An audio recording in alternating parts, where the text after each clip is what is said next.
मैं उस इंसान को जिससे मैं चुपचाप प्यार करती थी अपनी नॉवेल में लिख देती हूँ, जिस पर वो नॉवेल अचानक एक ही रात में फेमस हो जाती है और पूरी इंटरनेट दुनिया ये ढूंढने लगती है कि आखिर उस मेल लीड का रियल प्रोटोटाइप कौन है। लेकिन अफसोस, उस वक्त मैंने सब कुछ बहुत अच्छे से छुपा रखा था, जिस पर किसी को भी यह पता नहीं चल पाया कि मैंने कभी किसी से इतने सावधानी से प्यार किया था। देखते ही देखते 10 साल बीत गए और मुझे लगा था कि मैं उसे कब का भूल चुकी हूँ। लेकिन फिर अपनी कजिन सिस्टर की वेडिंग में मैं एक बार फिर उस इंसान से मिलती हूँ जिसे मैंने पूरी एक किताब में उकेरा था। जल्दी इधर आओ, थोड़ा मिल लो। ये हमारी फैमिली की ग्रेट राइटर चंग नियन वेई है। जिसके बाद कजिन कहती है, थोड़ी देर में सबको इसकी लिखी हुई नॉवेल गिफ्ट मिलेगी, इसलिए घर जाकर ध्यान से पढ़ना। जिस पर मैं हल्की मुस्कान के साथ कहती हूँ, अरे नहीं नहीं, बस मेरी किस्मत अच्छी थी। तभी कोई पूछता है, तुम लोगों के बैच में शेन यानजो नाम का लड़का था ना? सुना है अब बीजिंग में बड़ा लॉयर बन गया है और हर साल बहुत पैसा कमाता है। जिस पर दूसरा इंसान कहता है, सिर्फ इतना ही नहीं, सुना है वो आज यहाँ भी आने वाला है। ग्रूम उसका कजन ब्रदर जो ठहरा। जैसे ही मैं शेन यानजो का नाम सुनती हूँ, मैं वहीं पर जमसी जाती हूँ। जिस पर मेरे पूरे शरीर में एक झटका सा लगता है और मैं लगभग सुन्न पड़ जाती हूँ। फिर मैं धीरे धीरे पीछे मुड़ती हूँ और तभी मैं उस इंसान को देखती हूँ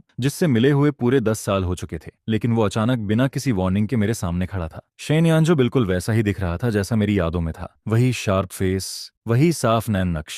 बस अब उसके चेहरे से टीनेज वाला भोलेपन गायब हो चुका था और उसकी जगह एक मैच्योर आदमी की सीरियसनेस और शार्पनेस आ चुकी थी। जिस पर उसकी नजरें कुछ पल के लिए मेरे ऊपर टिक जाती हैं। मैं अनजाने में अपनी मुट्ठी कस लेती हूँ। दिमाग में उससे बात शुरू करने के न जाने कितने तरीके घूमने लगते हैं, लेकिन वो मुझे एक शब्द बोलने का मौका तक नहीं देता। उसकी नजरें जल्दी से मेरे ऊपर से हटती हैं और वो उस रिलेटिव की तरफ देखने लगता है जिसने अभी उसका नाम लिया था। जिस पर कोई हंसते हुए कहता है, अरे बीजिंग में तुम्हारा बिजनेस काफी अच्छा चल रहा है लगता है। मेरे गले में अटके सारे शब्द वहीं रुक जाते हैं। ऐसा लगता है जैसे किसी ने मेरे दिल को जोर से दबा दिया हो और वो भारी होकर नीचे डूबता जा रहा हो। और आखिर मैं कौन होती हूँ यह उम्मीद करने वाली कि उसे अभी भी मैं याद होंगी। जिस पर मेरा सीना अचानक घुटने लगता है। मैं धीरे से कहती हूँ, मैं वॉशरूम होकर आती हूँ। इसके बाद मैं तुरंत वहां से मुड़कर निकल जाती हूँ, जैसे किसी चीज से भाग रही हूँ। बाहर जाकर मैं खुद को शांत करने की कोशिश करती हूँ, लेकिन तभी मैं देखती हूँ कि शेन यानजो खास तौर पर बाहर एक खूबसूरत लड़की को लेने आया है और मैं उसे तुरंत पहचान जाती हूँ। सुवंकन है, मेरी हाई स्कूल की सबसे करीबी दोस्त। जिस पर वो मुझे देखकर कहती है, अरे चेंग नियन वेई, ये मैं हूँ। फिर वो मुस्कुराते हुए बोलती है, बहुत समय बाद मिले। इसके बाद सुवन है शेन यानजो की तरफ देखकर कहती है, तुमने मुझे बताया क्यों नहीं कि चेन नियन वेई भी यहाँ आएगी? या फिर तुमने उसे पहचाना ही नहीं? वो तो तुम्हारी डेस्क पार्टनर थी। जिस पर शेन यानजो शांत आवाज में कहता है, याद नहीं। बस ये 3 शब्द किसी भी और बात से ज्यादा मेरे दिल में चुभ जाते हैं। जिस पर मेरी आंखें गर्म होने लगती हैं, लेकिन मैं पूरी ताकत लगाकर मुस्कुरा देती हूँ। फिर मैं कहती हूँ, वेडिंग सेरेमनी शुरू होने वाली है, चलो अंदर चलते हैं। यह कहकर मैं सबसे पहले पीछे मुड़कर बैंकेट हॉल की तरफ चली जाती हूँ। वेडिंग खत्म होने के बाद मेरी कजन बड़ी खुशी से मेरी नॉवेल सबको बांटने लगती है, जिस पर उन लोगों में शेन यंजो भी शामिल होता है। मुझे जरा भी चिंता नहीं थी कि वो उस नॉवेल में हमारे हाई स्कूल के 3 साल पढ़ लेगा, क्योंकि मैंने कभी शेन यंजो को रोमांस नॉवेल पढ़ते नहीं देखा था। मैं वापस जाने के लिए मुड़ती हूँ, लेकिन तभी अचानक मेरे कदम रुक जाते हैं। एक डिटेल जिसे मैं भूल चुकी थी अचानक मेरे दिमाग में बिजली की तरह कौंधती है। शेन यंजो भले ही रोमांस नॉवेल ना पढ़ता हो, लेकिन अगर वो सिर्फ पहला पेज भी खोल ले तो उसे तुरंत दिखाई देगा। वहां मेल लीड का नाम साफ लिखा हुआ था, क्लास 12A शेन यूजो। जिस पर मेरी सांस अटक जाती है। मैं तुरंत पीछे मुड़ती हूँ और घबराकर कहती हूँ, रुको, 1 मिनट रुको। फिर मैं जल्दी से कहती हूँ, अब जब आप यहाँ आ ही गए हैं तो मैं आपके लिए साइन भी कर देती हूँ। उस नाम को पूरी तरह ढकने के बाद ही मैं राहत की सांस लेती हूँ, लेकिन जैसे ही मैं दोबारा ऊपर देखती हूँ, मेरा पूरा शरीर जम जाता है। पता नहीं कब पास पूरा माहौल शांत हो चुका था। सभी लोग हैरानी से मुझे देख रहे थे। जिस पर कोई कहता है, चेंग नियन वेई, तुम अब लोगों को सच में सरप्राइज कर देती हो, तुम तो पूरी बदल गई हो। मेरे हाथ में पकड़ी किताब हल्का कांपने लगती है। वही पुराना दर्द फिर से दिल में उठने लगता है। हाँ, मैं बदल चुकी हूँ। पहले मैं बहुत चुप रहने वाली लड़की थी, ऐसी कि चाहे कोई कितना भी पूछे मेरे मुंह से आधा शब्द भी नहीं निकलता था। यहाँ तक कि शेन यानजो को पसंद करने की बात हो या उससे 2 बातें करने की, मुझे पहले अपने दिल में ना जाने कितनी बार प्रैक्टिस करनी पड़ती थी। उन लड़कियों के मुकाबले जो सीधे उसके सामने जाकर बात कर लेती थी, मैं हमेशा बहुत डरपोक थी। शेन यानजो के सामने मैं एक ऐसे स्नेल की तरह थी जो अपने खोल में छिपा रहता है। लेकिन अब मैंने खुद को बदलने की बहुत कोशिश की थी। मैं पहले से ज्यादा ओपन हो चुकी थी, यहाँ तक कि अनजान जगहों पर भी नॉर्मल तरीके से हंस बोल सकती थी। लेकिन पता नहीं क्यों, जैसे ही मैं शेन यानजो को देखती हूँ, मैं फिर से वही पुरानी क्लमसी चेन नियन वेई बन जाती हूँ। जिस पर मेरा दिल कसने लगता है। है और मैं अनजाने में किताब को और जोर से पकड़ लेती हूँ। तभी शेन यानझो धीरे से कहता है, मैं इसे ध्यान से पढ़ूंगा। वेडिंग खत्म होने के बाद मैं अपनी कजिन की गिफ्ट मनी काउंट करने में मदद कर रही थी, जिस पर कजिन अचानक कहती है, वो मिस सुना, सच में अमीर फैमिली की बेटी लगती है। देखो, सिर्फ गिफ्ट मनी ही 5 अंकों में दी है, बाद में जब उसकी शादी होगी ना, तब हमें उससे भी ज्यादा रिटर्न गिफ्ट देना पड़ेगा। मेरा हाथ अचानक रुक जाता है। क्या वो शादी करने वाली है? फिर कजिन कहती है, सुना है उस लॉयर शेन के साथ उसकी शादी की बात चल रही है, जिस पर मेरे कानों में जैसे आवाजें धीमी पड़ जाती हैं। फिर वो आगे कहती है, लगता है अगले साल उनकी वेडिंग होगी। मैं हल्की आवाज में बस इतना कह पाती हूँ, अच्छा, यह तो बहुत अच्छी बात है। उस रात मैं अपने पुराने कमरे के बिस्तर पर लेटी रहती हूँ, लेकिन पूरी रात करवटें बदलती रहती हूँ और एक पल भी नींद नहीं आती। अगले दिन स्कूल की 100वीं एनिवर्सरी थी। पूरा कैंपस लोगों से भरा हुआ था, लेकिन फिर भी मेरी नजर सबसे पहले शेन यानझो पर जाकर रुकती है, जैसे किसी अदृश्य ताकत ने मुझे उसकी तरफ खींच लिया हो। मैं धीरे धीरे उसके पास जाती हूँ और कहती हूँ, शेन यानझो, तुम भी एनिवर्सरी में आए हो? जिस पर वो जवाब देता है, हाँ, आज मुझे स्पीच देनी है। मैं तुरंत समझ जाती हूँ, आखिर वो हमारे बैच का टॉप यूनिवर्सिटी स्कोरर था और अब इतना सक्सेसफुल भी बन चुका था, इसलिए उसे बुलाना तो तय ही था। लेकिन इसके बाद हमारे बीच एक अजीब सी चुप्पी छा जाती है। तभी कुछ स्टूडेंट्स डेस्क और चेयर्स उठाकर ले जाते दिखाई देते हैं, जिस पर मैं पूछती हूँ, यह सब क्या हो रहा है? एक टीचर जवाब देता है, स्कूल की नई बिल्डिंग अब तैयार हो चुकी है, इसलिए पुरानी बिल्डिंग जल्द ही तोड़ी जाएगी। मैं बच्चों से अंदर की सारी डेस्क बाहर निकलवा रहा हूँ। अगर तुम दोनों देखना चाहते हो तो अभी देख लो, बाद में यह जगह नहीं रहेगी। मैं तुरंत कहती हूँ, मैं अंदर जाकर देखना चाहती हूँ, तुम चलोगे? जिस पर वो चुपचाप मेरे पीछे चल पड़ता है। हम दोनों एक के बाद एक पुराने क्लासरूम की तरफ बढ़ते हैं और जैसे ही मैं दरवाजा खोलकर अंदर जाती हूँ, ऐसा लगता है जैसे मैं फिर से हाई स्कूल के दिनों में लौट आई हूँ। मैं मुस्कुराकर कहती हूँ, यह मेरी डेस्क थी, देखो, इसके पास अभी भी वो कार्विंग मौजूद है। उस वक्त क्लास में एक रूमर फैला था। लोग कहते थे कि अगर अपनी डेस्क के पास उस इंसान का नाम लिख दो जिसे तुम पसंद करते हो, तो वो तुम्हारी फीलिंग्स महसूस कर लेगा। जिस पर मैं तुरंत अपने शरीर से डेस्क को ढक लेती हूँ। लेकिन तभी मैं देखती हूँ कि शेन यानझो किसी दूसरी दिशा में देख रहा है, जैसे वो किसी सोच में खो गया हो। मैं चुपके से राहत की सांस लेती हूँ, लेकिन दिल के अंदर हल्का दर्द फिर भी बना रहता है। फिर मैं धीरे से कहती हूँ, चलो अब चलते हैं। शेन नगनचू अपनी नजरें वापस खींचते हुए हल्का सा जवाब देता है, जिस पर मैं पहले मुड़कर वहां से निकल जाती हूँ। इसलिए मैं ये देख ही नहीं पाती कि जैसे ही वो क्लासरूम से बाहर निकलने वाला होता है, शेन यानझो अचानक पीछे मुड़कर क्लास के एक कोने में रखी डेस्क की तरफ देखने लगता है और उस डेस्क के पास चेंग नियन वेई का नाम खुदा हुआ था।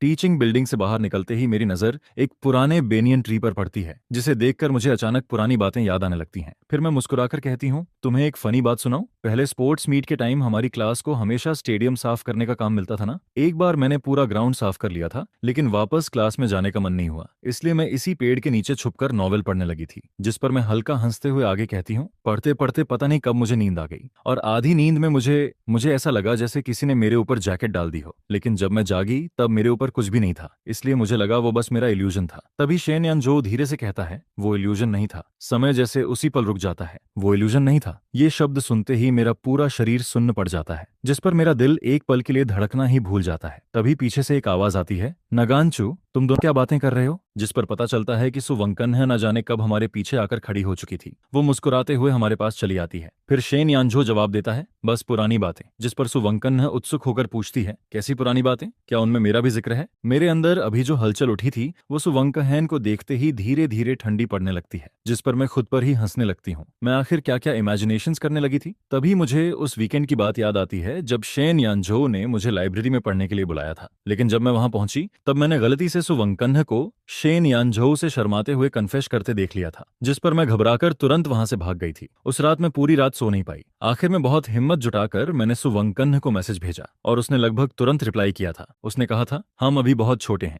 यूनिवर्सिटी में पहुंचने के बाद इस बारे में सोचेंगे। असल में उसी पल मुझे सब छोड़ देना चाहिए था। मैं जबरदस्ती मुस्कुराती हूँ और कहती हूँ, कुछ खास नहीं था, मुझे थोड़ा काम है, मैं चलती हूँ। यह कहकर मैं उनके जवाब देने का इंतजार भी नहीं करती और तुरंत पीछे मुड़कर वहां से चली जाती हूँ। घर लौटने के बाद हमारे हाई स्कूल क्लास मॉनिटर का मैसेज आता है। वो सब पुराने क्लासमेट्स को अपने फैमिली के नए रिसोर्ट होटल में रियूनियन पार्टी के लिए इनवाइट कर रहा था। कई सालों से दोस्तों से ना मिलने की वजह से मैं भी तुरंत हाँ कर देती हूँ। अगले दिन मैं तय समय पर रिसोर्ट होटल पहुंचती हूँ, लेकिन जैसे ही मैं दरवाजा खोलकर अंदर जाती हूँ मेरी नजर तुरंत शेन यानझो पर पड़ती है और उसके बगल में सु वनखान बैठी हुई थी, जिस पर मैं खुद का मजाक उड़ाते हुए हल्की सी स्माइल देती हूँ और जाकर सबसे दूर वाली सीट पर बैठ जाती हूँ। इसके बाद मैं इधर उधर देखकर हॉट वाटर ढूंढने लगती हूँ। तभी शेन यानझो अचानक कहता है, यहाँ मौजूद हर लेडी के लिए एक कप हॉट वाटर ला दीजिए। मेरी हरकत एक पल के लिए रुक जाती है। तभी क्लास मॉनिटर मजाक उड़ाते हुए कहता है, वाह भाई, अभी तो मैं सिर्फ सुवंकन्ह को थोड़ा ज्यादा पानी पीने के लिए बोल रहा था और तुमको उसकी इतनी चिंता हो गई? सिर्फ उसे हॉट वाटर देने के लिए सबको वाटर सर्व करवाओगे क्या? जिस पर शेन यानझो हल्की मुस्कान के साथ कहता है, बस तुम ही सबसे ज्यादा बोलते हो। मैं अचानक महसूस करती हूँ कि शेन यानझो असल में कम बोलने वाला इंसान कभी था ही नहीं, बस उसका यह साइड मैंने कभी नहीं देखा था। मैं चुपचाप नजरें हटा लेती हूँ और सामने रखा हॉट वाटर पी लेती हूँ। पानी मेरे पेट को गर्म जरूर करता है, लेकिन दिल के अंदर जो खालीपन था उसे बिल्कुल भी गर्म नहीं कर पाता। कुछ देर बाद क्लास मॉनिटर गेम खेलने का सजेशन देता है,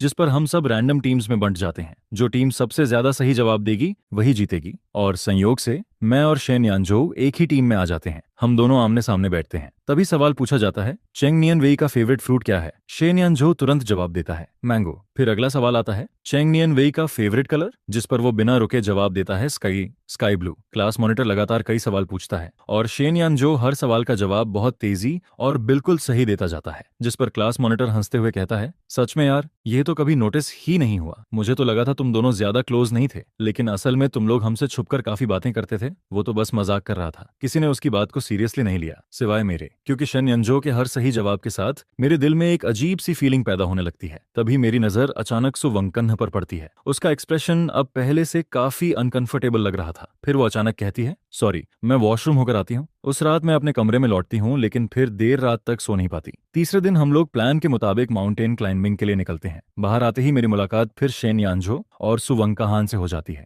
जिस पर हम तीनों साथ जाने का फैसला करते हैं। सुवंकाहान खुशी से कहती है, देखा, मैंने कहा था ना, सुबह का व्यू बहुत खूबसूरत होता है। जिस पर शेन यानझो मुस्कुराकर जवाब देता है, अगर तुम ना होती तो मैं यह व्यू देख ही नहीं पाता। फिर वो मजाक में कहता है, सब तुम्हारी वजह से है। मैं चुपचाप उनके पीछे चलती रहती हूँ और खुद को एक सुपर बल्ब जैसा महसूस करती हूँ। तभी अचानक शेन यानझो पीछे मुड़कर मुझसे पूछता है, सुना है तुम्हारी वो नॉवेल फिर से रिप्रिंट होने वाली है, कॉपीराइट कॉन्ट्रैक्ट साइन हुआ क्या? मैं जवाब देती हूँ, हाँ, बात तो चल रही है, लेकिन पब्लिशर अभी प्रोसीजर कंप्लीट कर रहा है। जिस पर वो सीरियस होकर कहता है, कॉन्ट्रैक्ट साइन करते वक्त रॉयल्टी परसेंटेज और ऑथोराइजेशन पीरियड ध्यान से देखना, वरना लोग आसानी से चीट कर देते हैं। मैं अनजाने में जवाब दे देती हूँ, तो शायद मुझे एक लॉयर हायर कर लेना चाहिए। तभी अचानक सुवंकन्ह दर्द से बोल उठती है, नक्चू, मेरा पैर मुड़ गया है, शायद मैं आगे नहीं चल पाऊंगी। जिस पर शेन यानझो तुरंत कहता है, मैं तुम्हें नीचे ले चलता हूँ। फिर मैं भी कहती हूँ, मैं भी मदद करती हूँ। इसके बाद हम तीनों जल्दी जल्दी नीचे उतरने लगते हैं। मैं पीछे चल रही होती हूँ और सामने शेन यानझो को सुवंकन्ह को पीठ पर उठाकर नीचे ले जाते देखती हूँ। जिस पर मुझे अचानक क्लास 10 के स्पोर्ट्स मीट की एक पुरानी याद आ जाती है। उस वक्त मैं 800 मीटर रेस में भाग ले रही थी, लेकिन फिनिश लाइन पर पहुंचते ही गिर गई थी। और उसी समय शेन यानझो सबसे आगे बढ़कर मुझे अपनी पीठ पर उठाकर मेडिकल रूम ले गया था। उस दिन उसकी पीठ से आती साफ और हल्की खुशबू मेरे यूथ लव की सबसे गहरी याद बन गई थी। मैं अपनी मुट्ठियां कस लेती हूँ और खुद को ज्यादा सोचने से रोककर चुपचाप उनके पीछे चलती रहती हूँ। होटल वापस पहुंचने के बाद शेन यानझो पहले सुवंकन्ह को उसके कमरे तक छोड़ता है। फिर मैं उसके साथ डॉक्टर ढूंढने जाती हूँ। मेडिसिन ऑयल लेने के बाद शेन यानझो को अचानक एक फोन कॉल आ जाता है, जिस पर मुझे अकेले ही होटल रूम वापस जाना पड़ता है।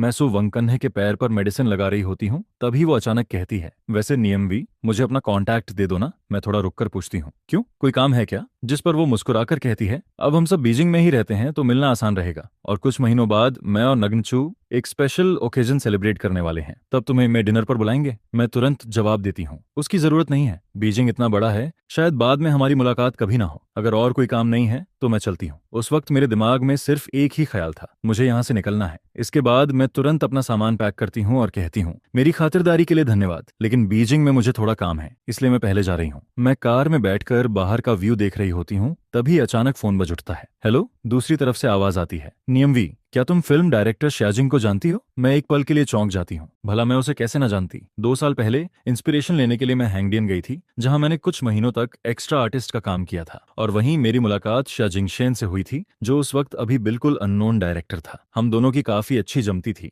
जिस पर हमारी पहली मुलाकात में ही हम दोनों एक्स्ट्रा आर्टिस्ट बनकर डेड बॉडी का रोल करते थे और कई कई घंटों तक एक ही जगह पड़े रहते थे। लेकिन बाद में हाकांग थाम ने बेस्ट न्यू डायरेक्टर का अवार्ड जीत लिया। उसकी फेम हर जगह फैल गई और फिर मैंने भी उसे डिस्टर्ब करना सही नहीं समझा। मैं हल्का सा जवाब देती हूँ, हाँ हाँ, थोड़ी बहुत जान पहचान है, क्या हुआ? जिस पर दूसरी तरफ से तुरंत आवाज आती है, उसने हमारे पब्लिशिंग हाउस से कांटेक्ट किया है, वो तुम्हारी नॉवेल को फिल्म में अडेप्ट करना चाहता है, तुम जल्दी बीजिंग वापस आ जाओ, ऐसा मौका बार बार नहीं मिलता। यह सुनते ही मैं तुरंत कहती हूँ, ठीक है, मैं अभी वापस आती हूँ। कॉल कट करने के बाद मैं तुरंत रात 8 बजे की फ्लाइट बुक कर लेती हूँ। जब कजन को पता चलता है कि मैं इतनी जल्द बीजिंग वापस जा रही हूँ तो वो मुझे लोकल स्पेशलिटीज खरीदने के लिए मार्केट ले जाती है। शॉपिंग खत्म होने के बाद वो मुझे खाने के लिए भी ले जाती है, लेकिन रास्ते में एक नूडल शॉप के सामने से गुजरते हुए मुझे अचानक एहसास होता है कि यह वही जगह है जहां मैं और शेन यानजो हाई स्कूल के दिनों में अक्सर आया करते थे। हालांकि हम दोनों साउथ साइड से थे, लेकिन हमें नूडल्स बहुत पसंद थे और मजेदार बात यह थी कि जब भी मैं यहाँ आती थी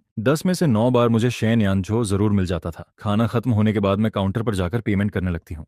तभी शॉप ओनर मुझे कई बार गौर से देखती है और अचानक उत्साहित होकर बोल पड़ती है, अरे ये तुम हो ना, वही स्कूल वाली लड़की, बहुत साल हो गए तुम्हें यहाँ नूडल्स खाने आए हुए। फिर वो मुस्कुराकर पूछती है, तुम्हारा बॉयफ्रेंड कहाँ है? तुम दोनों अभी भी साथ हो ना? मैं चौंक कर पूछती हूँ, बॉयफ्रेंड? जिस पर वो तुरंत जवाब देती है, अरे वही लड़का जो हमेशा तुम्हारे पीछे पीछे आता था, हर बार तुम्हारी तरह सेम नूडल्स ऑर्डर करता था और सामने बैठकर चुपके चुपके तुम्हें देखता रहता था। मुझे तो लगा था तुम दोनों कपल हो। मेरे कदम अचानक रुक जाते हैं, जिस पर मेरे दिमाग में एक ऐसा ख्याल आता है जिस पर यकीन करना मुश्किल था, लेकिन अगले ही पल मैं खुद ही उसे झटक देती हूँ। वो इंसान शेन यंजो कैसे हो सकता है? शायद शॉप ओनर ने गलत पहचान लिया होगा। तभी कजन हंसते हुए कहती है, नीमवी, सच में तुम्हारी ओल्ड रोमांस स्टोरी अभी तक खत्म नहीं हुई लगती। मैं अपने हाथ में पकड़ा बैग कसकर पकड़ लेती हूँ और आखिर में बस सिर हिलाकर कहती हूँ, सब खत्म हो चुका है। शॉपिंग के बाद मैं अकेले स्कूल स्टेडियम पहुंचती हूँ। फिर मैं बेनियन ट्री के नीचे बैठकर धीरे धीरे मिट्टी खोदने लगती हूँ। 10 साल पहले मैंने और शेन यानझो ने यहाँ एक टाइम कैप्सूल दबाया था। उस वक्त हमने प्रॉमिस किया था कि 10 साल बाद इसे साथ में खोलेंगे,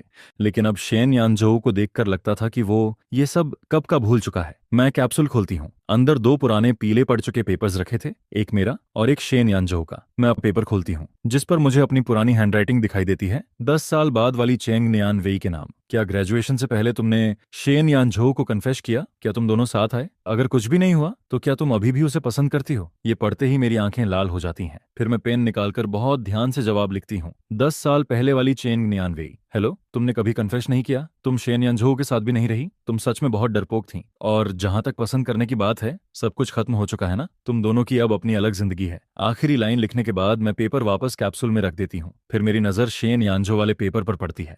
मैं काफी देर तक सोचती रहती हूँ, लेकिन आखिर में उसे खोलती नहीं, क्योंकि यह कैप्सूल वैसे भी धीरे धीरे मिट्टी में खत्म हो जाने वाला था। जब मैंने इसे निकाला तब इसके कई वर्ड्स पहले ही मिट चुके थे। शायद कुछ समय बाद यह सब सच में धूल बन जाएगा। इसके बाद मैं फिर से कैप्सूल को मिट्टी में दबा देती हूँ और वहां से चली जाती हूँ।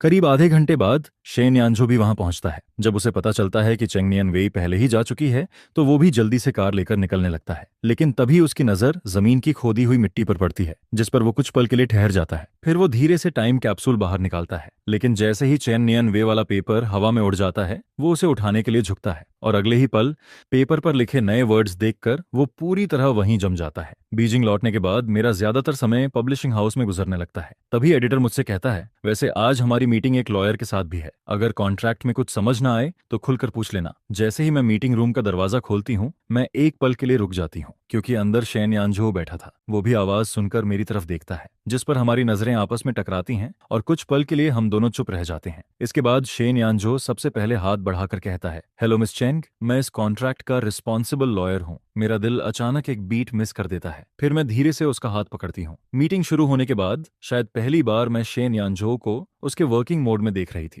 जब वो कॉन्ट्रैक्ट टर्म्स समझाता था, उसकी लॉजिक बहुत क्लियर होती थी, और जब वो सोच में डूबता था तब विंडो से आती धूप उसके साइड फेस पर पड़ती थी, जिस पर उसके हल्के सिकुड़े हुए ब्राउज और भी सीरियस लगने लगते थे। उसे देखकर मुझे अचानक क्लास 12 की एक दोपहर याद आ जाती है। उस दिन मैथ टीचर ने उसे बोर्ड पर सवाल सॉल्व करने बुलाया था और वो बिल्कुल इसी तरह काम और कॉन्फिडेंट होकर खड़ा था। उसने लगातार 3 अलग अलग मेथड से पूरा क्वेश्चन सॉल्व कर दिया था। शेन यानझो हमेशा से ऐसा ही था, हमेशा चमकता हुआ और कभी न बदलने वाला, जिस पर मैं अनजाने में सिर झुकाकर मुस्कुरा देती हूँ। तभी शेन यानझो अचानक बोलते बोलते रुक जाता है। वो चुपके से मेरी तरफ देखता है, फिर पूछता है, क्या कोई क्लॉज अभी भी क्लियर नहीं है? मैं तुरंत संभल कर कहती हूँ, नहीं, आपने बहुत डिटेल में समझाया। जिस पर वो सिर हिलाकर कहता है, ठीक है, फिर मैं ये कॉन्ट्रैक्ट चीफ एडिटर को दे देता हूँ, आप लोग थोड़ा वेट कीजिए। जैसे ही बाकी लोग बाहर जाते हैं, मीटिंग रूम फिर से शांत हो जाता है। कुछ देर बाद शेन यानझो धीरे से पूछता है, कुछ दिन पहले तुम अचानक वहां से क्यों चली गई थी? फिर वो तुरंत जोड़ता है, क्लास मॉनिटर ने मुझसे पूछने को कहा था, कहीं तुम्हें वहां अनकंफर्टेबल तो नहीं लगा? मैं जल्दी से जवाब देती हूँ, नहीं नहीं, ऐसी कोई बात नहीं थी, बस मुझे अचानक जरूरी काम आ गया था। शेन यानझो हल्का सा सिर हिलाता है और फिर हमारे बीच एक बार फिर वही अजीब सी चुप्पी फैल जाती है। कुछ पल बाद वो धीरे से कहता है, आज सच में तुम्हारा धन्यवाद। तभी अचानक मेरे दिमाग में एक बात आती है। मैंने अब तक ध्यान ही नहीं दिया था कि लॉयर शेन का नाम और मेरी नॉवेल के मेल लीड का नाम लगभग एक जैसा सुनाई देता है, जिस पर मेरा दिल अचानक कस जाता है। तभी शेन यानझो अचानक मेरी तरफ देखकर पूछता है, क्या तुम्हें अभी भी मुझसे कुछ कहना है? मैं घबराकर तुरंत कहती हूँ, चलो ऑफिस चलते हैं। उस दिन मीटिंग खत्म होने के बाद शेन यानजो कहता है, अगली बार मैं तुम्हें खाने पर इनवाइट करूंगा। मैं अनजाने में पूछ बैठती हूँ, अगली बार कब? लेकिन जैसे ही वो कुछ बोलने लगता है, मैं तुरंत स्क्रीन राइटर को पकड़कर वहां से निकल जाती हूँ, जिस पर शेन यानजो चुपचाप अपने होंठ भींच लेता है और उसकी आंखों में हल्की उदासी उतर आती है। दूसरी तरफ स्क्रीन राइटर अचानक मुझसे पूछता है, मिया सच सच बताओ, क्या तुम पहले से लॉयर शेन को जानती थी? फिर वो आगे कहता है, मुझे काफी पहले से कुछ अजीब लग रहा था। मैं धीरे से जवाब देती हूँ, हम हाई स्कूल क्लासमेट्स थे। जिस पर वो तुरंत बोल पड़ता है, तुमने खुद कहा था ना कि ये नॉवेल तुम्हारे रियल एक्सपीरियंस पर बेस्ड है, तो इसका मतलब लॉयर शैन ही वो इंसान है जिससे तुम चुपचाप प्यार करती थी? मैं आखिरकार धीरे से सिर हिला देती हूँ, लेकिन वो फिर गंभीर होकर कहता है, क्या तुम सच में यह बात पूरी जिंदगी उससे छुपाने वाली हो सकता है वो नॉवेल ना पढ़े, लेकिन जब फिल्म रिलीज होगी तब उसे सब पता चल जाएगा। मुझे लगता है किसी और से सुनने से बेहतर होगा कि तुम खुद उसे सब बता दो। मैं चुपचाप नजरें में नीचे कर लेती हूँ, फिर धीरे से कहती हूँ, मैं मौका देखकर उसे बता दूंगी। ऑफिशियल कॉन्ट्रैक्ट साइनिंग संडे के दिन तय होती है। उस दिन मैं मीटिंग रूम पहुंचती हूँ तो देखती हूँ कि शेन यानझो पहले से वहां मौजूद था। मैं हल्की मुस्कान के साथ कहती हूँ, तुम तो काफी जल्दी आ गए। लेकिन पूरे मीटिंग रूम में उस वक्त सिर्फ हम दोनों ही मौजूद थे, जिस पर शेन यानझो बस हल्का सा हम्म कहता है और फिर चुप हो जाता है। मैं होंठ भींचकर नीचे देखती हूँ और फोन निकालने ही वाली होती हूँ कि तभी शेन यानझो अचानक मेरी नॉवेल उठाकर कहता है, तुम्हारी ये नॉवेल। मैं एकदम चौंक कर उसकी तरफ देखती हूँ, लेकिन तभी दरवाजा खुलता है और कोई आवाज देता है, चेंग मियनवे डायरेक्टर आ गए। जिस पर मेरे अंदर की बेचैनी और बढ़ जाती है। मैं तुरंत मुड़कर दरवाजे की तरफ देखने लगती हूँ। तभी हाकांग थाम अंदर आते ही मुस्कुराकर कहता है, चेंग नियनवे, ये कैसी नजरों से देख रही हो? मुझे देखकर खुश नहीं हुई क्या? मैं जल्दी से संभल कर कहती हूँ, अरे नहीं नहीं, आओ बैठो यहाँ। फिर हाकन थम बैठते हुए शन यानजो की तरफ देखकर पूछता है, तुम दोनों पहले से एक दूसरे को जानते हो क्या? जिस पर शन यानजो शांत रहता है और मैं जवाब देने से पहले ही हाकन थम मेरी तरफ देखकर कहता है, वैसे चंग नियनवे, बाद में तुम्हारा कोई काम तो नहीं है? मैं सिर हिलाकर कहती हूँ, नहीं। जिस पर वो तुरंत बोलता है, अच्छा है, फिर कॉन्ट्रैक्ट साइन होने के बाद तुम मेरे साथ चलना। मैं पूछना चाहती थी कि आखिर क्यों, लेकिन ना जाने क्यों आखिर में बस चुपचाप सिर हिला देती हूँ। यह सब देखकर शेन यानझो चुपचाप अपनी मुट्ठियां कस लेता है। फिर वो धीमे से पूछता है, अभी तुम क्या कहने वाली थी? लेकिन अगले ही पल वो खुद ही सिर हिलाकर कहता है, छोड़ो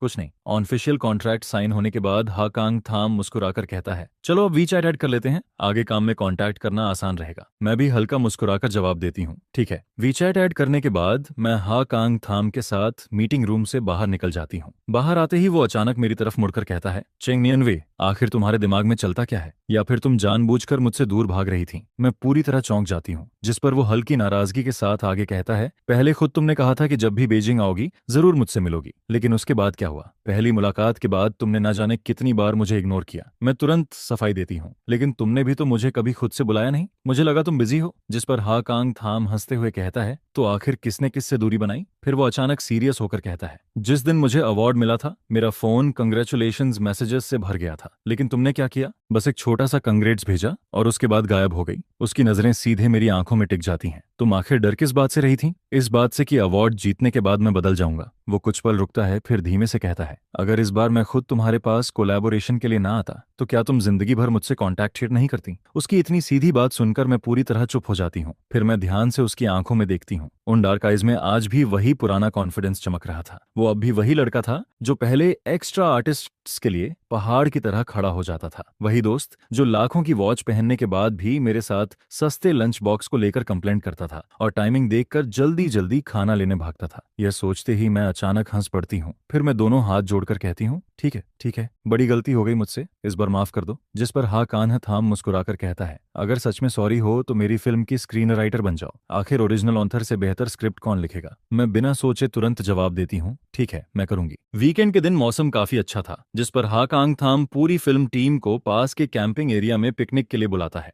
मैं वहां पहुंचते ही देखती हूँ कि हा कांग थाम सनग्लासेस पहनकर एक चेयर पर आराम से लेटा हुआ था, बिल्कुल किसी रिच बॉस की तरह। और दूसरी तरफ शेन यान जो बिल्कुल सिंपल क्लॉथ क्लॉथ्स पहनकर चुपचाप BBQ ग्रिल के पास काम कर रहा था। मैं हैरानी से एडिटर की तरफ देखकर पूछती हूँ, शेनयानजो यहाँ कैसे? जिस पर एडिटर मुस्कुराकर कहता है, कल मेरी उससे अचानक मुलाकात हो गई थी तो मैंने बस कैजुअल तरीके से पूछ लिया। मुझे लगा इतना बड़ा लॉयर बिजी होगा, लेकिन जैसे ही उसे पता चला कि तुम भी आ रही हो वो तुरंत मान गया। फिर वो शरारती स्माइल के साथ कहता है, कहीं ऐसा तो नहीं कि तुम्हारा वन साइडेड लव असल में वन साइडेड था ही नहीं? मेरा दिल अचानक कस जाता है। मैं कुछ बोलने ही वाली होती हूँ कि तभी टेंट से सुवंकन्ह बाहर निकलती है। मैं तुरंत उसकी तरफ इशारा करके कहती हूँ, देखा, वो सुवन्हन्हा है, शेनयानझो की गर्लफ्रेंड, इसलिए मेरे लिए मैच मेकिंग करना बंद करो। दूसरों का रिलेशनशिप तोड़ने पर पाप लगता है। यह कहकर मैं जाकर हाकांग थाम के पास बैठ जाती हूँ। जब सब लोग इकट्ठा हो जाते हैं तब हाकांग थाम सबसे एक दूसरे का इंट्रोडक्शन करवाता है। फिर वो हंसते हुए कहता है, आज की गैदरिंग बस फ्यूचर वर्क के लिए है, इसलिए पहले सब एक दूसरे से फ्रेंडली हो जाओ, ज्यादा फॉर्मल होने की जरूरत नहीं है। तभी कोई सजेशन देता है, चलो ट्रूथ ऑन डेयर खेलते हैं, आइस ब्रेकिंग भी हो जाएगी। सब लोग तुरंत मान जाते हैं। कुछ राउंड्स के बाद माहौल काफी ज्यादा फन हो जाता है, लेकिन तभी टर्न शेनयानझो पर आ जाती है और वो बिल्कुल काम तरीके से पनिशमेंट एक्सेप्ट कर लेता है, जिस पर सब लोग एक दूसरे को देखने लगते हैं। कोई भी उससे क्वेश्चन पूछने की हिम्मत नहीं कर पा रहा था, क्योंकि उसकी शांत लेकिन शार्प पर्सनैलिटी लोगों को थोड़ा नर्वस कर देती थी। मैं माहौल संभालने के लिए कुछ बोलने ही वाली होती हूँ कि तभी किसी ने अचानक पूछ लिया,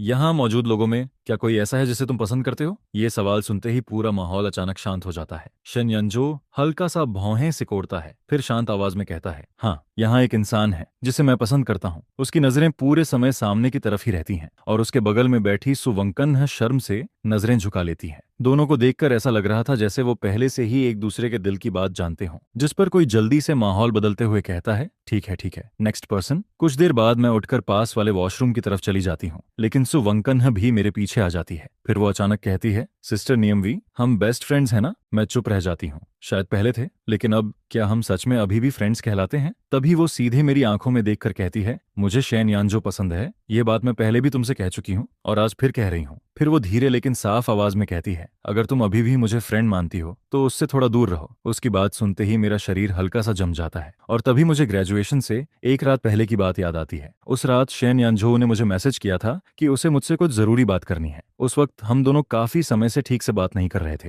क्योंकि सुवंकन्ह और शेनयानझो के प्रॉमिस के बारे में जानने के बाद मैंने खुद ही उससे दूरी बनानी शुरू कर दी थी। लेकिन उसका मैसेज देखते ही मैं खुद को रोक नहीं पाई। मैं तुरंत टीचिंग बिल्डिंग के पीछे भागी और वहां पहुंचते ही मैंने शेनयानझो को पेड़ के नीचे खड़ा देख लिया था। लेकिन जैसे ही मैं उसके पास जाने वाली थी, सुवंकन्ह अचानक मेरे सामने आकर खड़ी हो गई। उस वक्त भी वो बिल्कुल आज जैसी स्माइल के साथ बोली थी, चेंगनियनवेई, मैं तुम्हें एक सीक्रेट बताना चाहती हूँ। फिर उसने शर्माते हुए कहा था, किसी ने मुझे बताया कि शेनयानझो आज रात मुझे कन्फेस करने वाला है। वो हर जगह जाकर मेरी पसंद नापसंद पूछ रहा है। इसके बाद उसने मेरा हाथ पकड़कर कहा था, अगर वो बाद में तुमसे कुछ पूछे तो उसे जरूर बताना कि मुझे क्या पसंद है और क्या नहीं। आखिर तुम मेरी बेस्ट फ्रेंड हो ना? उस पल मैं पूरी तरह जम गई थी। मेरे अंदर की सारी उम्मीदें उसी वक्त ठंडी पड़ गई थीं। जब सुवंकन्ह वहां से चली गई तब मैंने दूर खड़े शेनयानझो को देखा। वो नीचे सिर झुकाकर अपना फोन देख रहा था और अगले ही पल मेरे फोन पर उसका मैसेज आया। मेरी आंखें लाल हो गई थीं, लेकिन मैं उसी पल पीछे मुड़कर वहां से चली गई, क्योंकि मैं खुद अपने हाथों से शेनयानझो को किसी और तक पहुंचाने की हिम्मत नहीं रखती थी। इसलिए आखिर में मैं बस उसे एक सॉरी मैसेज भेज पाई कि मैं वहां नहीं आ सकती। शुरू से आखिर तक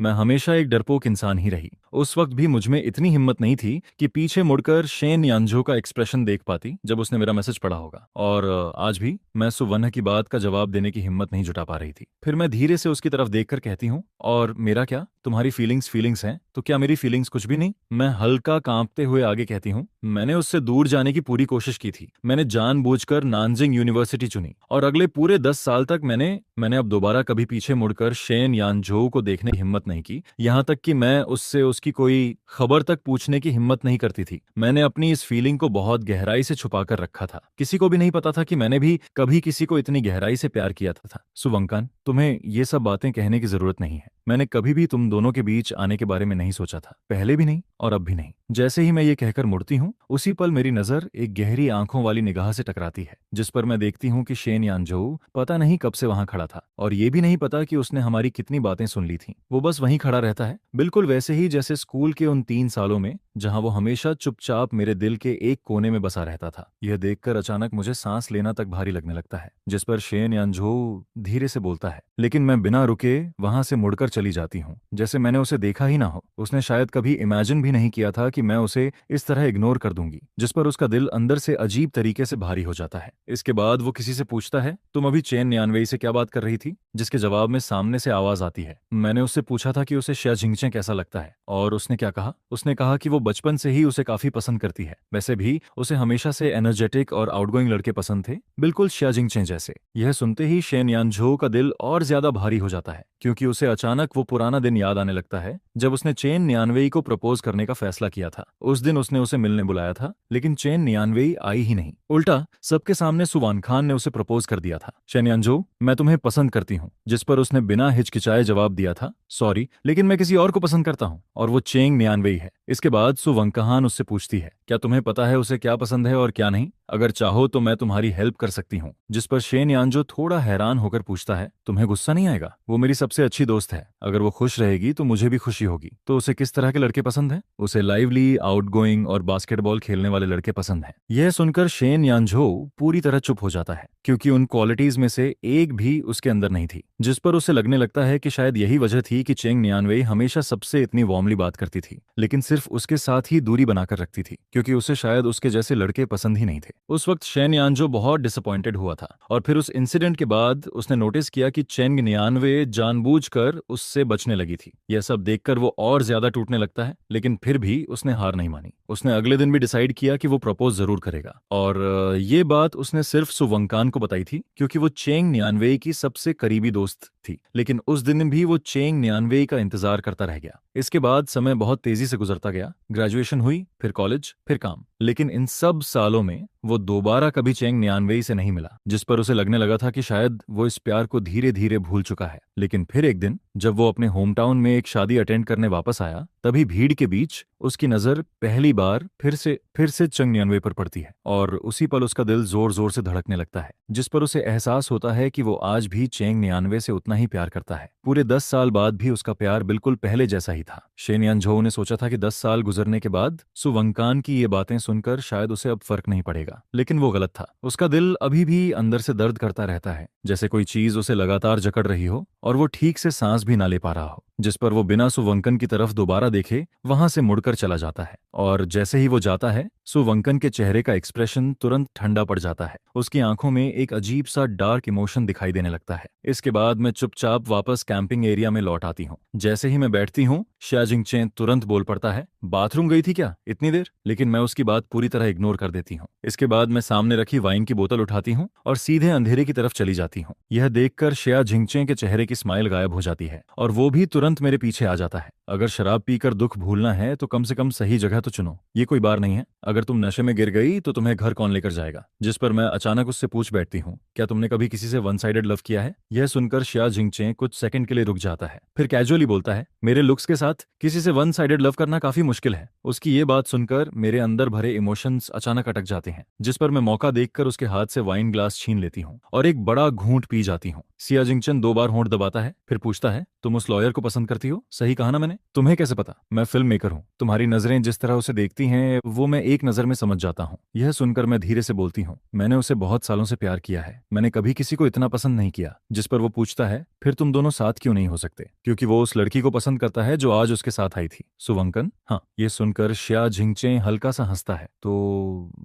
क्या हुआ अगर वो उसे पसंद करता है? अभी उनकी शादी थोड़ी हुई है, तुम अपने दिल की बात बोल क्यों नहीं देती? क्या यहाँ छुपकर शराब पीने से सब ठीक हो जाएगा? जिस पर मैं उसे घूरते हुए बोलती हूँ, तुम मुझे क्या किसी का प्यार चुराने वाली लड़की बनाना चाहते हो? अब शिया जिंगचे भी परेशान होने लगता है। ठीक है, मत रो, मैं कुछ नहीं कहता, लेकिन मैं खुद को रोक ही नहीं पाती। जिस पर अचानक शिया जिंगचे का पूरा शरीर स्टिफ हो जाता है। अगले ही पल वो सिर उठाता है और उसकी नजर शेन यानझो से टकराती है, एक ऐसी नजर जो बेहद ठंडी और डरावनी लग रही थी। शिया जिंगचे कुछ सेकंड तक उसे देखता रहता है, फिर हल्का सा मुस्कुराकर कहता है, अगर तुम्हारा और शेन यानझो का साथ होना लिखा ही नहीं है तो क्या तुम किसी और को पसंद करने की कोशिश करोगी? ये कहते वक्त उसका खुद का दिल तेजी से धड़क रहा था, लेकिन जैसे ही वो नीचे देखता देखता है, उसे पता चलता है कि चेंग 99 तो कब की उसकी बाहों में सो चुकी थी। यह देखकर वो हेल्पलेस होकर हल्का सा मुस्कुराता है, फिर उस जगह की तरफ देखता है जहां अब भी कुछ देर पहले शेन यानझो खड़ा था, लेकिन वहां अब कोई नहीं था। जिस पर वो मन ही मन सोचता है, मैं ऐसा कर रहा हूँ, क्या इसे विलन वाला रोल माना जाएगा? लेकिन फेयर कंपटीशन में थोड़ी ट्रिक्स तो चलती हैं। अगले दिन घर लौटने के बाद मैं काफी देर तक फोन हाथ में लिए बैठी रहती हूँ।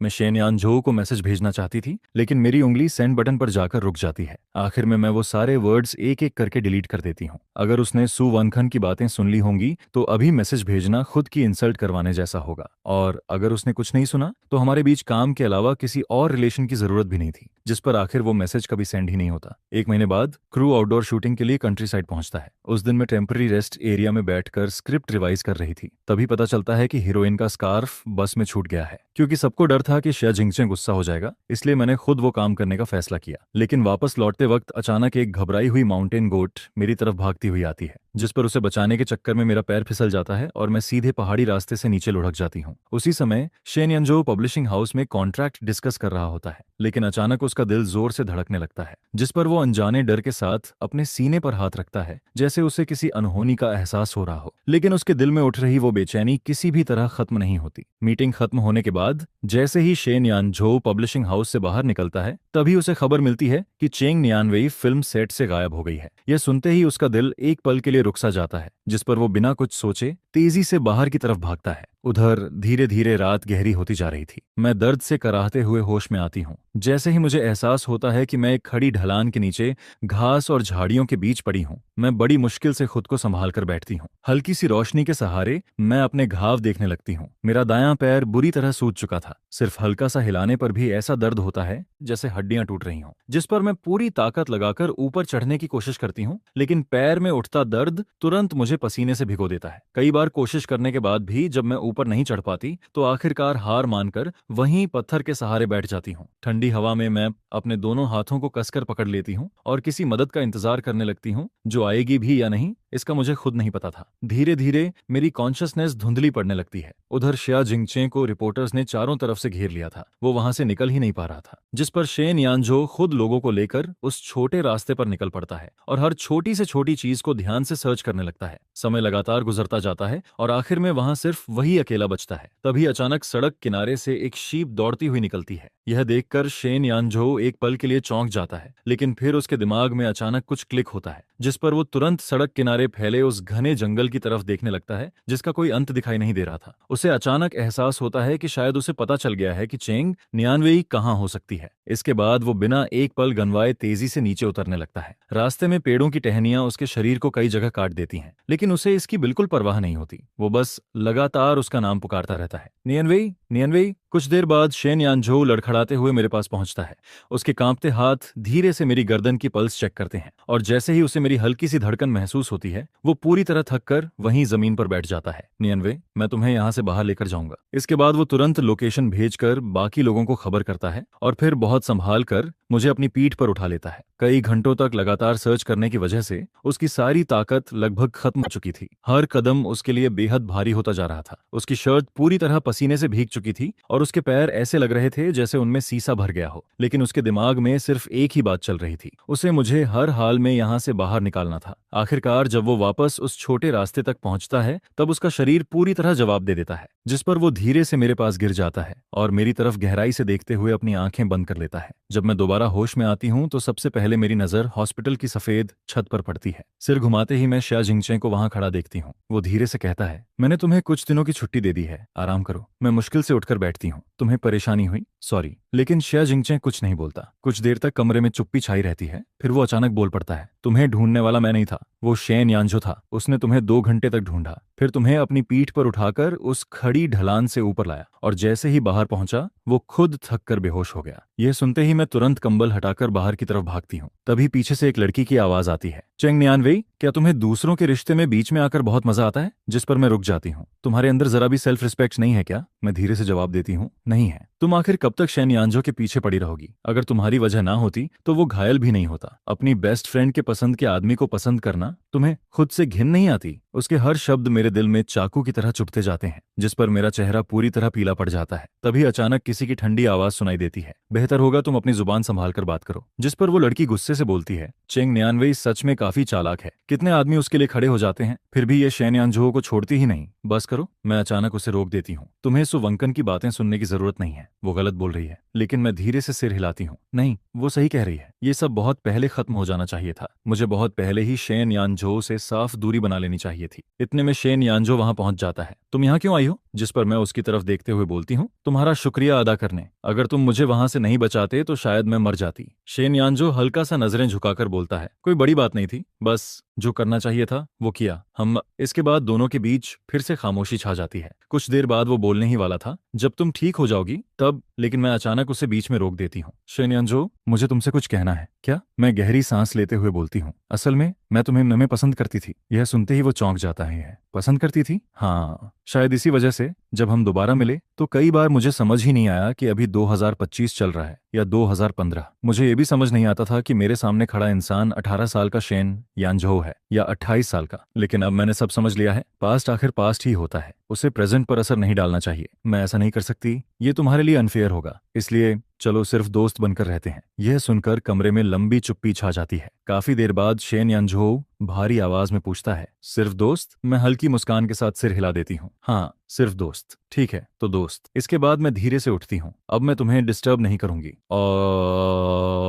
और हाँ, मेरी नॉवेल में तुम्हारे बारे में लिखा गया था, लेकिन चिंता मत करो, मैं उसे बदल दूंगी। तुम्हारी पहचान सामने नहीं आने दूंगी। यह सुनकर शेन यानजो बस चुपचाप मुझे देखता रहता है। चेंग नियानवेई, तुम्हारी फीलिंग्स के लिए थैंक यू। यह सुनते ही मैं अपने होंठ कसकर दबा लेती हूँ ताकि रोने की आवाज बाहर ना आए। और जैसे ही मैं कमरे का दरवाजा खोलकर बाहर निकलती हूँ, मेरे दिल पर रखा वो भारी पत्थर आखिरकार हट जाता है। यह सच में अच्छा था। 10 सालों से दिल में छुपी बातें आखिरकार मैं कह चुकी थी। शायद यही हमारा सबसे अच्छा एंडिंग था। कॉरिडोर के आखिर में खिड़की खुली हुई थी। हवा मेरे बालों को उड़ाती रहती है और मैं बिना पीछे मुड़े धीरे धीरे आगे बढ़ती जाती हूँ। उधर कमरे के अंदर शेन यानजो खिड़की के बाहर हिलते पेड़ों को देखता रहता है, जिस पर वो अपनी लाल हो चुकी आंखें धीरे से बंद कर लेता है। उसका वन साइडेड लव आखिरकार यहीं खत्म हो जाना चाहिए था। इसके बाद मूवी रिलीज होती है और पहले ही हफ्ते उसका बॉक्स ऑफिस कलेक्शन और पॉपुलैरिटी उम्मीद से कहीं ज्यादा निकलती है। ओरिजिनल ऑथर और स्क्रीन राइटर होने की वजह से मुझे लगातार इंटरव्यूज और इवेंट्स के इन्विटेशंस मिलने लगते हैं, लेकिन मैं उन सबको पोलाइटली मना कर देती हूँ। मैं खुद को बीजिंग वाले अपार्टमेंट में बंद कर लेती हूँ और घंटों कंप्यूटर स्क्रीन को ब्लैंक होकर देखती रहती हूँ। खिड़की के बाहर राजधानी की चमकती रात दिखाई देती है। रोशनी लगातार जगमगा रही थी, सड़कें गाड़ियों से भरी थीं, लेकिन मेरा दिल अंदर से और ज्यादा खाली होता जा रहा था। जिस पर मैं फोन उठाकर उस फेमिलियर चैट बॉक्स को खोलती हूँ। मेरे और शेन यानजो के बीच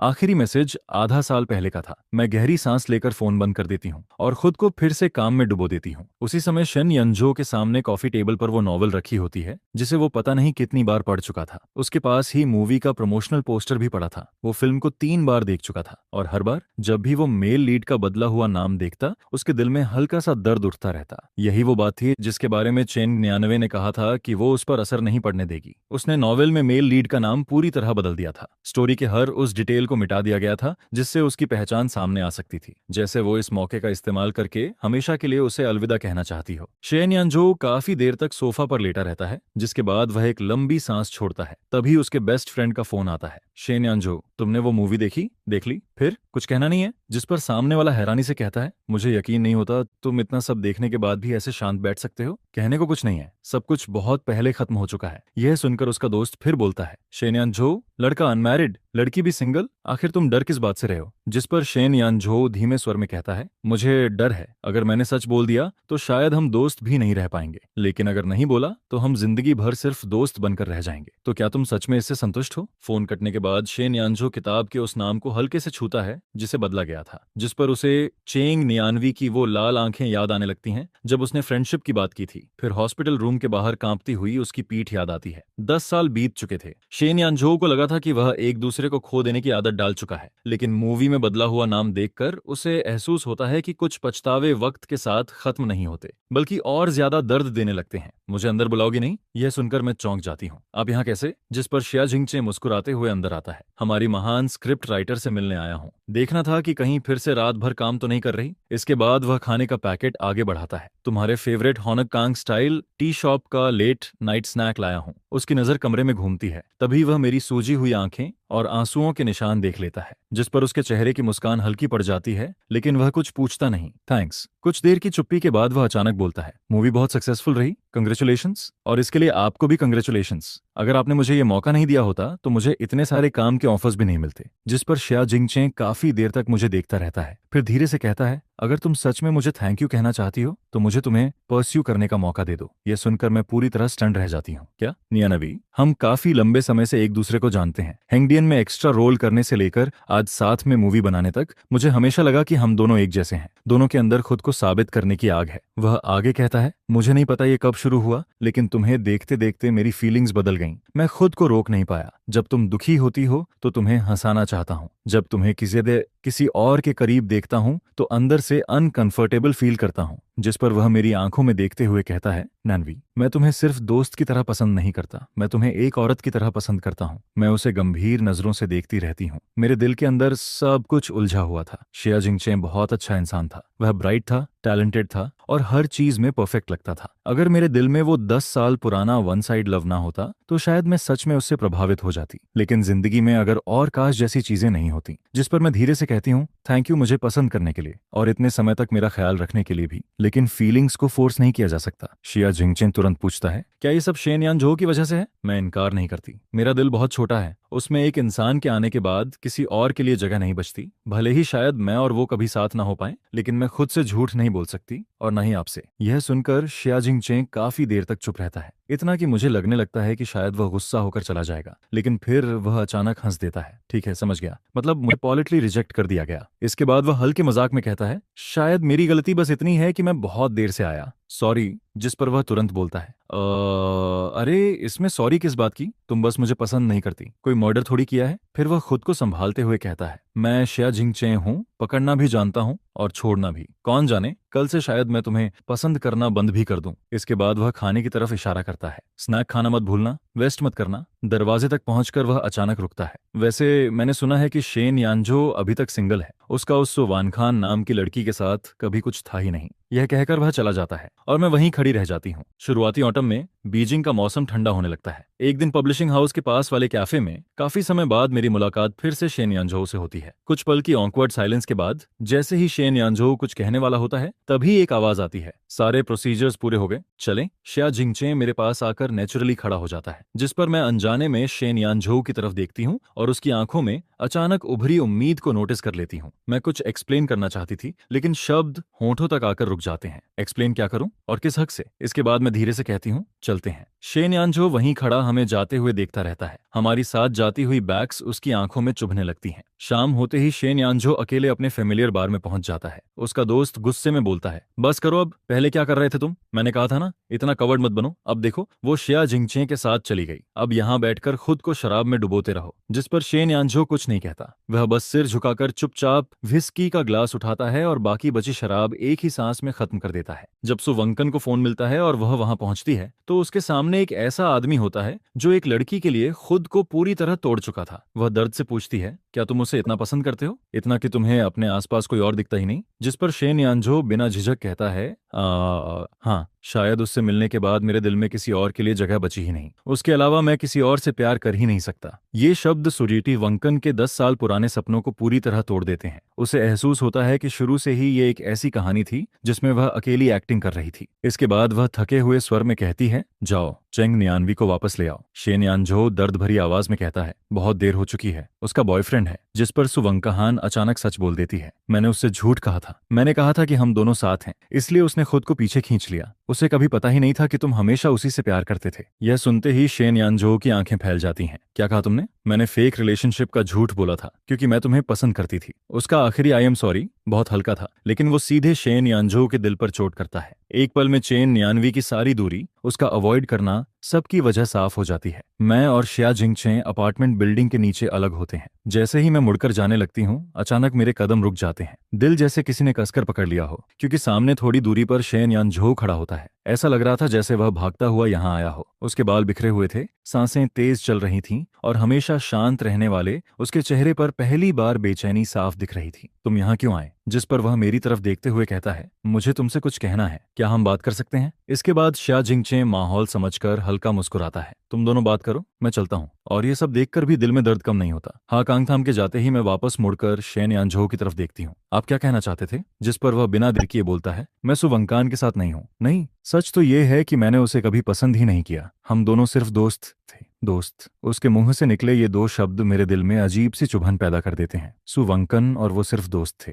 और मैं भी तो उसकी सिर्फ दोस्त थी। फिर हमारे बीच आखिर फर्क क्या था? जिस पर मैं खुद को संभालते हुए पूछती हूँ, आप यहाँ सिर्फ ये बात कहने आए थे? नहीं। वह मेरी तरफ एक कदम बढ़ाता है। मैं यहाँ तुम्हें ये बताने आया हूँ कि चेंग न्यानवी, मैं तुमसे प्यार करता हूँ। 10 साल पहले से करता हूँ, और आज तक करता आ रहा हूँ। यह सुनते ही मेरी सांसें रुक सी जाती हैं। झूठ। जिस पर शेन यानझो तुरंत कहता है, मैं झूठ नहीं बोल रहा। 10 साल पहले से मैं सिर्फ तुम्हें ही पसंद करता था, लेकिन मेरी इमोशंस पूरी तरह कंट्रोल से बाहर हो चुकी थी। आंखों में भरे आंसू आखिरकार बहने लगते हैं। अब मैं इस बात को कैसे एक्सेप्ट करूं? मेरी आवाज कांपने लगती है। तो इसका मतलब हम दोनों हमेशा से एक दूसरे को पसंद करते थे? फिर ये 10 साल आखिर थे क्या? शेन यानझो मुझे देखता रहता है, फिर धीरे धीरे मेरे बारे में बातें बताने लगता है। तुम्हें नूडल्स पसंद है? जबकि मुझे उनका टेस्ट हमेशा फीका लगता था, लेकिन क्योंकि तुम उस नूडल शॉप में जाती थी, इसलिए पूरे 3 साल मैं रोज लंबा रास्ता लेकर तुम्हारे पीछे वहां जाता था। तुम्हें बीफ नूडल्स सबसे ज्यादा पसंद है। तुम्हें लाल रंग पसंद है, इसलिए नहीं कि वो ब्राइट होता है, बल्कि इसलिए क्योंकि तुम्हारी दादी ने तुम्हारे लिए पहला स्कार्फ लाल रंग का बुना था। तुम्हारा फेवरेट सिंगर यानगे है, उसकी लुक्स की वजह से नहीं, बल्कि इसलिए क्योंकि तुमने उसका चैरिटी सॉन्ग सुना था और तुम्हें लगा था कि उसका दिल बहुत अच्छा है। तुम वो ड्रामा सीरीज 5 बार से ज्यादा देख चुकी हो, और हर बार जब डुआन जिनवांग दूसरे इंसान को पहचानता है, तब तुम रो पड़ती हो। वह मेरे बारे में हर छोटी बड़ी बात बता रहा था, ऐसी बातें जिन्हें शायद मैं खुद भी भूल चुकी थी, जिस पर मैं पूरी तरह स्टंडन होकर उसे देखती रह जाती हूँ। फिर मैं कांपती आवाज में पूछती हूँ, तो फिर तुमने ऐसा क्यों किया? तुमने मुझसे प्रॉमिस किया था कि हम साथ बीजिंग जाएंगे, लेकिन तुम मेरे साथ नहीं आए। यह सुनकर शेन यानझो की आंखों में दर्द उतर आता है। मेरे डैड ने सीक्रेटली मेरी चॉइस बदल दी थी। वो चाहते थे कि मैं लॉ पढूं। उन्हें लगता था शंघाई में मेरा फ्यूचर बेहतर होगा। मुझे एडमिशन लेटर आने के बाद पता चला। वह आगे कहता है, और उस समय तुम मेरे साथ बहुत कोल्ड बिहेव कर रही थी। मुझे लगा तुम मुझे नफरत करती हो। तुम्हें मैं बिल्कुल पसंद नहीं हूँ। यहाँ तक कि 2 बार जब मैंने हिम्मत करके तुम्हें कन्फेस करना चाहा, तब भी तुम नहीं आई। 2 बार। मैं हैरानी से उसे देखती हूँ, जिस पर वह धीरे से कहता है, पहली बार वीकेंड पर लाइब्रेरी बुलाया था, लेकिन तुमने कहा था कि टेस्ट की तैयारी करनी है। दूसरी बार ग्रेजुएशन से एक रात पहले मैसेज किया था। मैंने कहा था कि मुझे तुमसे बहुत जरूरी बात करनी है। पहले तुमने हाँ कहा था, लेकिन आखिर में तुम नहीं आई। यह सुनते ही मेरा दिल जोर से कांप उठता है, क्योंकि मैंने सुवंकन को तुम्हें प्रपोज करते देखा था। मुझे लगा तुम मुझसे सिर्फ उसकी पसंद जानने के लिए मिलना चाहते थे। इसके आगे मैं बोल ही नहीं पाती। एक बेहद पेनफुल रियलाइजेशन मुझे अंदर से तोड़ने लगता है, जैसे कोई सुनामी मेरे सीने में उठ रही हो। सिर्फ एक छोटे से झूठ की वजह से हम दोनों 10 साल तक एक दूसरे को गलत समझते रहे। जिस पर मैं रोते हुए कहती हूँ, सॉरी, मैं बहुत बेवकूफ थी। मुझे पहले सच जानने की कोशिश करनी चाहिए थी। मुझे तुमसे पूछना चाहिए था। लेकिन शेन यानझो सिर हिलाता है, नहीं, अगर 2 लोग सच में डेस्टाइनेड हों, तो वो जल्दी या देर से जरूर मिलते हैं। शायद उस समय हमारी डेस्टिनी अधूरी थी। वह मेरी आंखों में देखते हुए कहता है, लेकिन क्या तुम्हें लगता है कि मैं इन सालों में ठीक था? उसकी आवाज भारी हो जाती है। मैं ठीक नहीं था, बिल्कुल भी नहीं। कॉलेज के पूरे 4 साल मैं ना जाने कितनी बार नानजिंग गया। मैं कैंपस में घूमता रहता था, ये सोचकर कि शायद किसी मोड़ पर अचानक तुम मिल जाओगी, लेकिन हर बार डर जाता था। डर लगता था कि कहीं तुम्हें परेशान ना कर दूं, कहीं तुम मुझे रिजेक्ट ना कर दो। मैं एक सिंपल मैसेज तक भेजने की हिम्मत नहीं जुटा पाया। ग्रेजुएशन के बाद भी जब कभी दोस्तों से तुम्हारे बारे में सुनता था, तो खुद को मजबूर करता था कि परवाह ना करूं। वह दर्द भरी हंसी हंसता है जब कोई इंसान इतना करीब हो, फिर भी अजनबी बनकर रहना पड़े। वो एहसास बहुत पेनफुल होता है। इसके बाद वह मेरी तरफ हाथ बढ़ाता है, हम दोबारा एक दूसरे को मिस ना करें, प्लीज, मुझे एक मौका दो, और खुद को भी। उसकी टूटती हुई कन्फेशन सुनकर मेरा दिल बुरी तरह कांपने लगता है। मैं दर्द में थी, पछतावे में थी, लेकिन टूटे हुए रिश्ते को फिर से जोड़ने के लिए बहुत ज्यादा करेज चाहिए होता है, और शायद मैं वो करेज खो चुकी थी। मुझे डर लग रहा था, फिर से हर्ट होने का डर, वही मिस्टेक्स दोहराने का डर, और सबसे ज्यादा उसे दोबारा खो देने का डर।